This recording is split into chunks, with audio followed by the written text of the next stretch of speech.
Hello, fourth graders. Welcome to lesson 4.3. Interpret the remainder. Please pause to write the lesson number and title in your notebook.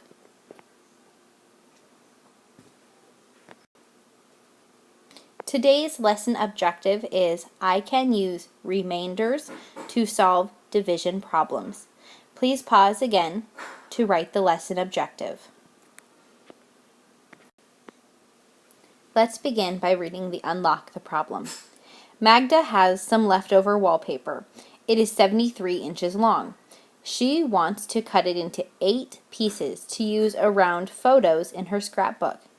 Each piece will have an equal length. How long will each piece be? Well, for practice, let's go in. We know she has 73 inches and we want to cut it into 8 pieces.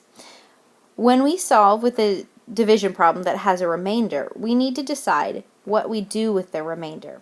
Sometimes it means we need to round up, sometimes it means we need to round down, and sometimes we can actually leave our remainder as a fraction because she could cut her pieces into 4.5 pieces. So let's see how we're going to use our remainder this time. So our divisor is 8. We're going to cut into 8 pieces.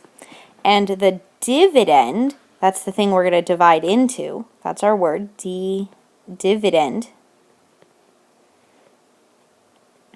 is 73. So we're going to find the answer of 8 divided by 73. Well, 8 times 9 is 72. So we have 1 left over. So that 1 inch that's left over can be shared into 8 equal parts and written as a fraction. And we write that as remainder over divisor. So our remainder was 1, and our divisor, the thing we divided by, was 8. So our fraction is 1/8.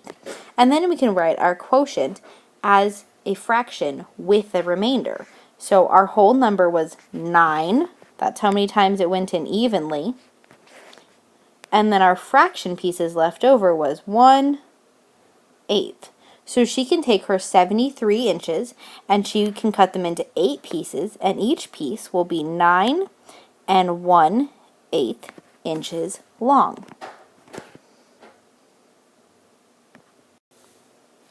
Let's practice some other ways to use a remainder.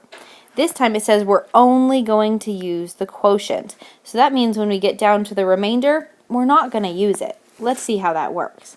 Ben is a tour guide at a glass blowing studio. He can take no more than 7 people on a tour.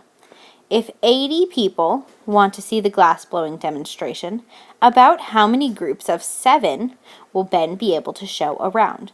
Well, the first thing we want to do is divide 80 by 7, and then we'll see what that is. Well, 7 times 11 is 77. So if we had 80 people and we can take 77, let's find out what our remainder is. Well, 0 minus 7 we can't do, so we have to borrow. 10 minus 7 is 3, and 7 minus 7 is 0. So our remainder is going to be 0. So he needs 11 groups with a remainder of 3 people. Well, Ben can only give tours to 7 people at a time. The quotient is the number of groups of exactly 7 that he can show around.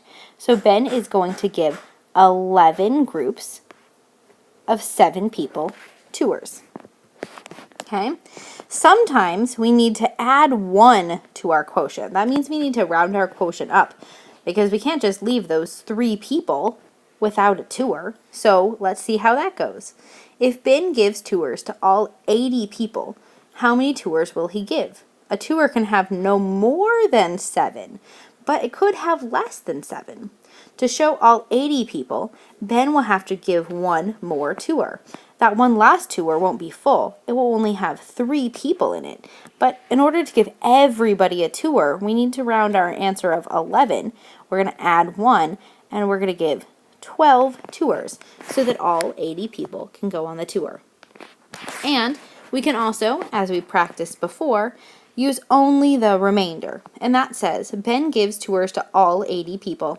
After he completes the tours of all the groups of 7, how many people are in his last tour? Well, that tells us we need to use the remainder, and our remainder was 3. So Ben's last tour will have 3 people on it. We will continue practicing interpreting remainders tomorrow in class. You're almost finished. When you're sure you understand this lesson, go back to your teacher's website and complete the exit slip.